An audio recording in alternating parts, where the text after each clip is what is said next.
Hi guys, this is Sage, and in this video I'm going to discuss how to set up your microphone in OBS and what filters you should put on it. This is going to be the same process whether your microphone is a USB, headset microphone, or an XLR microphone. So the first thing we want to do is open this sound panel here. You can either search for it like this, or you can click in the bottom right here, this right click, this volume, click on sound settings. You're going to have this window show up. Scroll down and you're going to have here saying more sound settings, and it's going to open this same window. Now we go to recording to find our microphone. Find your microphone, go to properties. First thing we want to do is uncheck allow applications to take exclusive control of this device. Why we're doing this is because we want this microphone to be in a bit of a shared mode, let's say. So one application cannot take exclusive control of the microphone, and it might block other applications from using it, for example. And the other important thing why we uncheck this is because we don't want any application to change the volume of the microphone, which I'm going to show you in a second. For the volume, if you have a physical dial on the microphone that you can use to set the volume, I would put this to 100, and then you control the volume from the microphone, so that you don't have to worry about this and you're having 100% volume in Windows. If you do not have a microphone with a physical volume dial, like let's say a headset microphone, then I would set this so that your normal speaking voice in OBS is between maybe -40 to -15, so like in the middle of the green bar lowest and in the middle of the yellow bar highest, when it's your highest speaking voice. And you'll see why we do that when we go to the filters. So put this here 100 and check this. We do that, click OK. Now, like I mentioned, we don't want other apps to change the volume of the microphone. And we uncheck that so that that doesn't happen, but just to make sure, if you use Discord, you should come here to voice and video settings, select your microphone and make sure it doesn't have this certified thing, because for some reason, when I had this selected, you cannot control the automatic gain control. It's just automatically on for some reason. I don't know how that works, but select this normal one. And then here on automatic gain control, you want this set to off, because this might potentially change the Windows volume of the microphone. I'm not actually sure if this is what changes it or if a game or something, other application changed it for me, but sometimes I would find it on 70. Just randomly, and I have no idea what was changing it, but it's better to remove these kind of options so it doesn't mess with your Windows microphone volume. After that, there's also a setting like this in Steam, apparently. So you would go in the top here, go to settings, go to, there should be something here, voice, advanced options, and you have automatic volume and gain control. You want this off as well. Okay, after we did this, we can now come to OBS. So first you set your volume in Windows. So let's say if I, for example, remove the compressor and the noise suppression, obviously it will change how my microphone sounds like, but I'm going to do that just for the example. So I will remove these.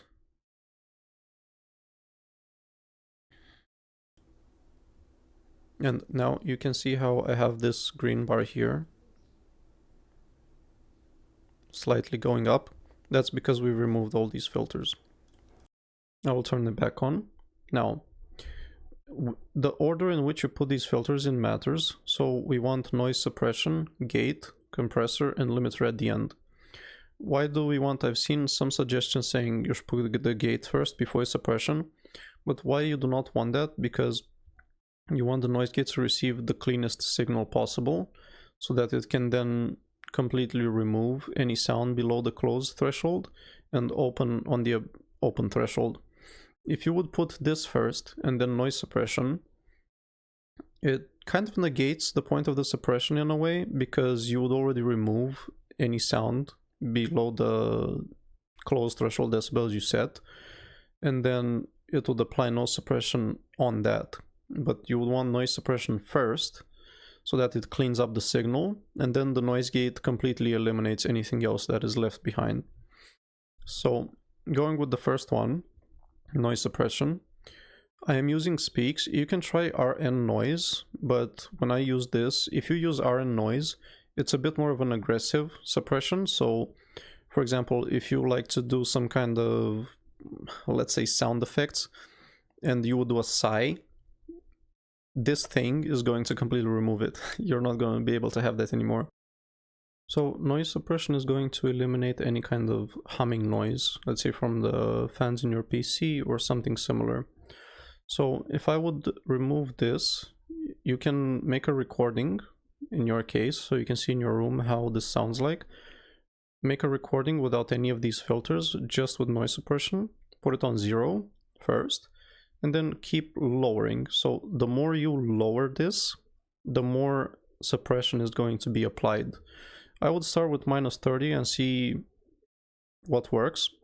If you would make it more aggressive, it could make the sound be a bit muffled. So you don't want this any lower than it is necessary. Just make a recording and see what it sounds like. You might need to increase the volume a bit though to hear the difference. If you use RN noise, then this is just an automatic thing. You don't need to do anything for this.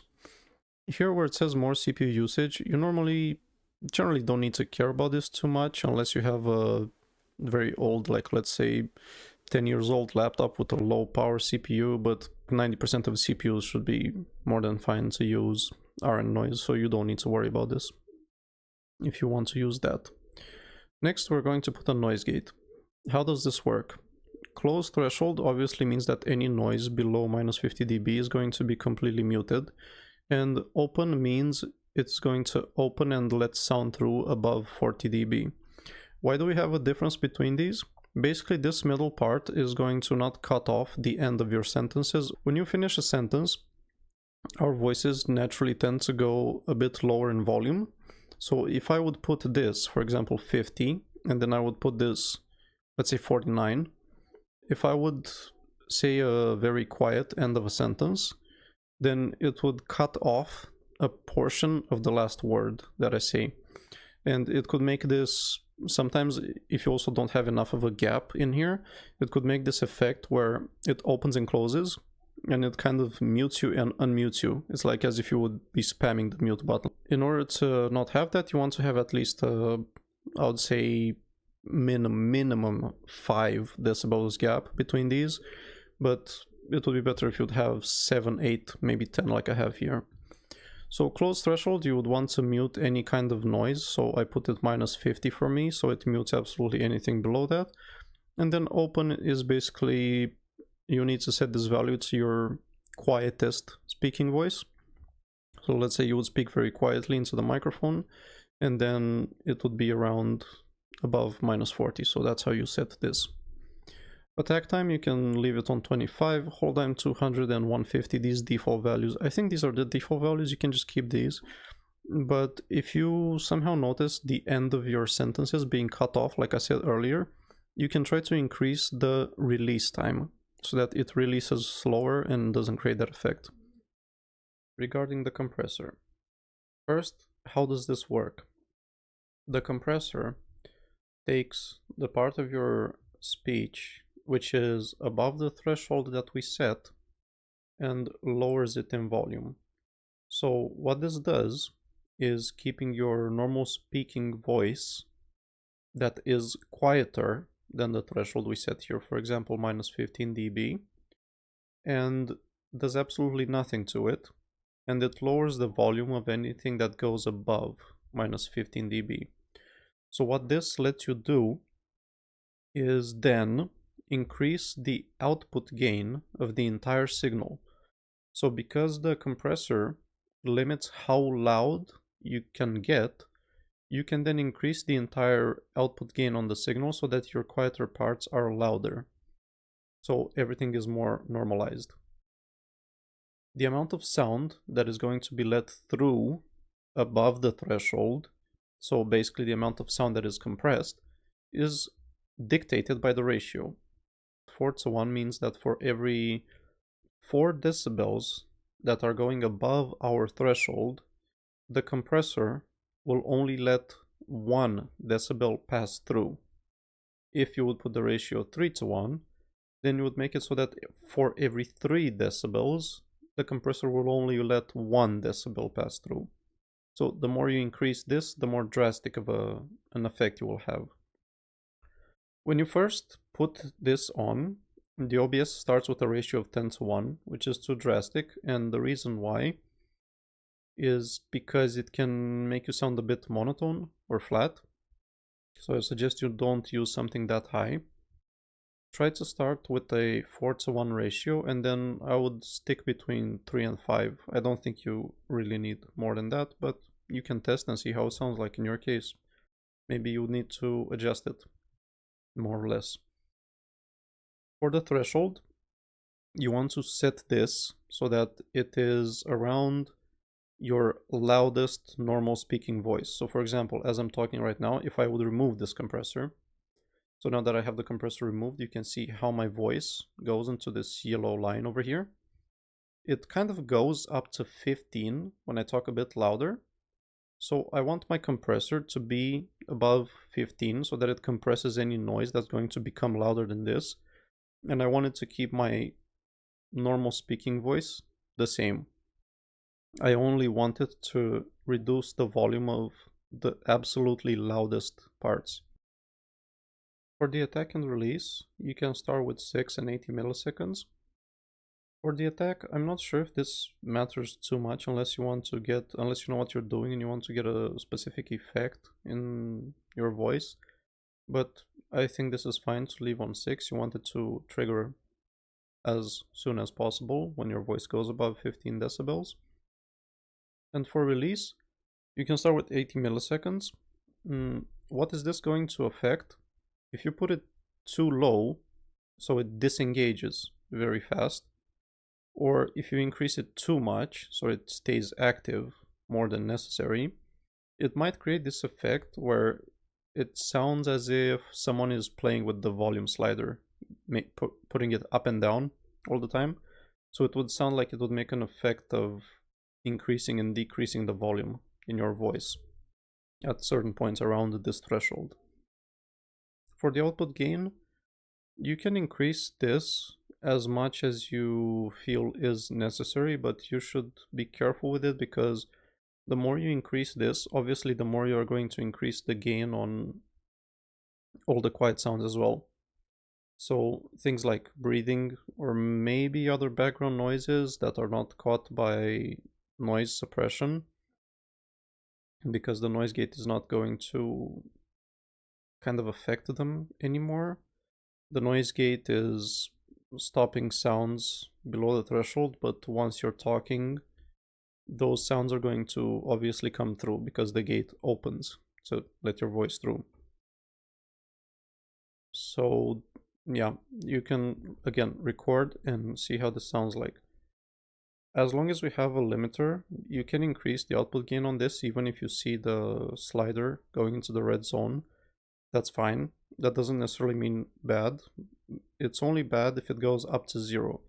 But since we're going to have a limiter, even in those situations, the limiter is going to stop any clipping from happening and distorting the audio. So you could even increase this.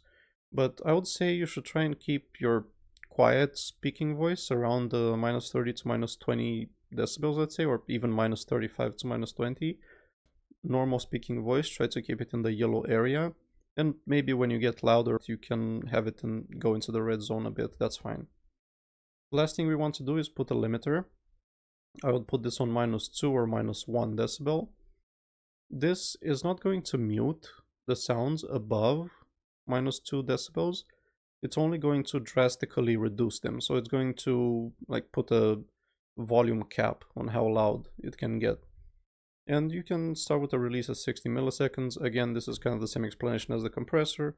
If you put it too fast or too slow, it might create this effect as if your voice is louder, lower, louder, then higher, then back and forth like that.